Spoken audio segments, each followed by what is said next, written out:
Hi everybody, welcome to Boxing Time. On this channel you will learn a lot of news from the world of boxing. So here we go.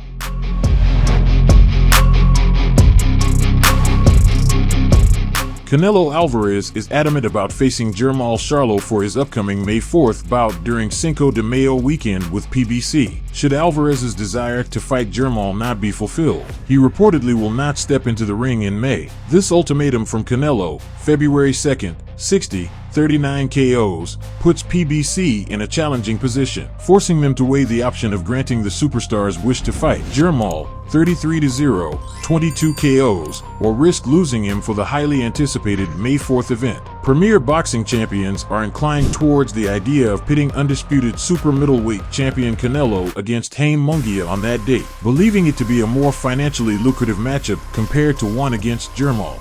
Canelo's unwavering stance on facing Jermall on May 4th leaves PBC in a precarious position. Agreed, the potential fight might underperform on Amazon Prime PPV, potentially jeopardizing Canelo's hefty $35 million guaranteed purse. Conversely, rejecting Canelo's demand for Jermall could lead to a significant financial setback due to his absence from the May lineup.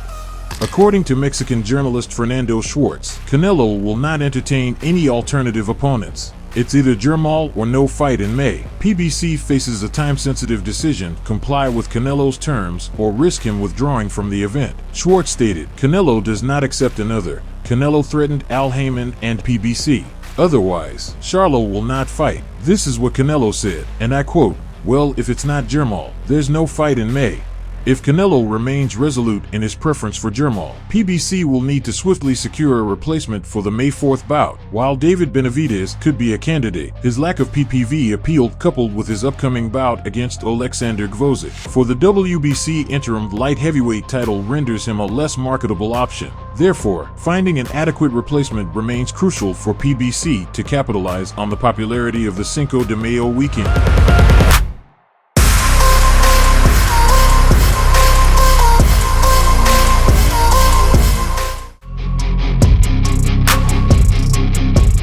WBO President Paco Valcárcel has suggested that Terence Crawford might consider moving up to the 154-pound weight class to contend for the title. Valcárcel has indicated that Crawford will have a meeting with him this upcoming Friday to discuss the possibility of this move. The proposal involves leveraging Crawford's status as the WBO Super Champion to become the mandatory challenger for Tszyu's 154-pound belt, following Tszyu's bout with Keith Thurman, scheduled for March 30th, which will not be for the title. The winner of that fight have a tough cookie for his next mandatory.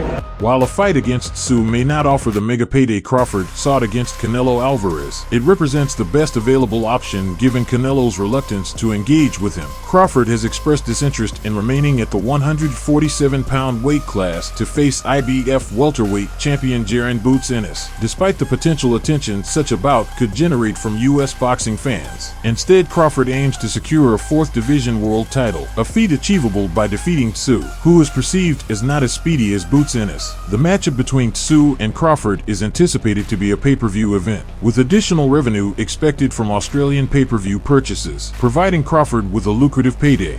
I can tell you, Crawford will be here next week. We're going to prepare a special recognition for him, but we're going to talk about that fight. It's not authorized to say that he loves to fight in 154, but I'm not authorized to explain you, make it public. But I have been talking to Crawford for long now, but he will be in Puerto Rico this week.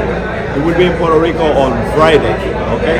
He will be here for the fight, and on Saturday we have the recognition for him, and he will be at the show on Friday and on Saturday, and you're going to have the opportunity to ask Crawford about that. Furthermore, Crawford contemplating a move up to the 168-pound weight class opens up the possibility of facing formidable opponents such as Haime Munguia, Caleb Plant, and David Benavidez. Although there is money to be made in this weight class, the challenges are greater for Crawford. However, if Crawford is genuinely intent on pursuing a showdown with Canelo, the most viable strategy to enhance his prospects would be to transition to the 168-pound division and vie against Benavidez, Plant, or Munguia.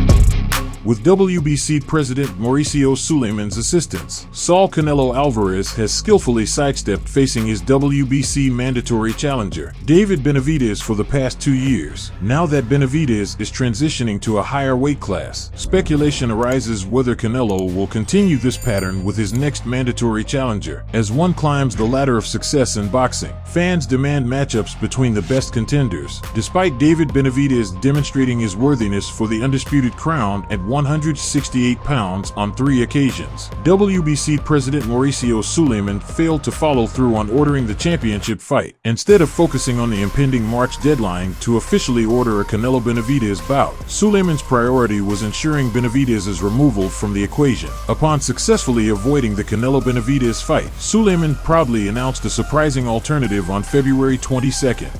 Very proud to announce a sensational fight which the WBC has approved to sanction for the interim light heavyweight championship, Benavidez versus Gvozdyk. Wish the best of luck for both champions.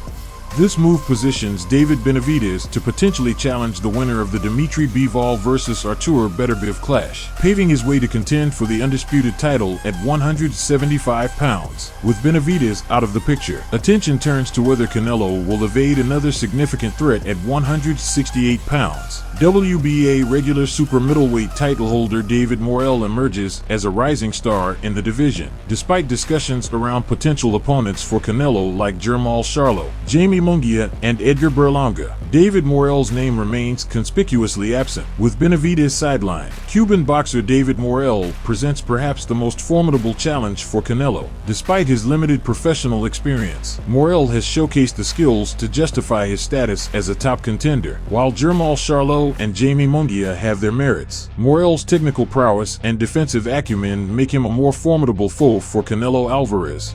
Edgar Berlanga's recent victory adds him to the list of potential opponents for Alvarez, but realistically, Berlanga may need additional fights before stepping up to such a significant challenge. Consequently, the spotlight returns to the immensely talented David Morrell, an undefeated super middleweight southpaw boxer aged 26, hailing from Santa Clara, Cuba, and now based in Minneapolis, Minnesota. Morrell possesses a well-rounded skill set, combining footwork, hand speed, power, and defensive proficiency. Showtime Boxing's telecast in December 2023 showcased Morrell's dominance, culminating in a decisive victory over Sena Agbiko. Morrell's potential clash with Canelo on May 4th holds significant promise, although Morrell believes Canelo may shy away from facing him.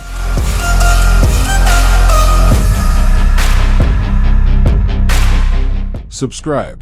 Please like and comment. This is very important for the development of the channel. See you later.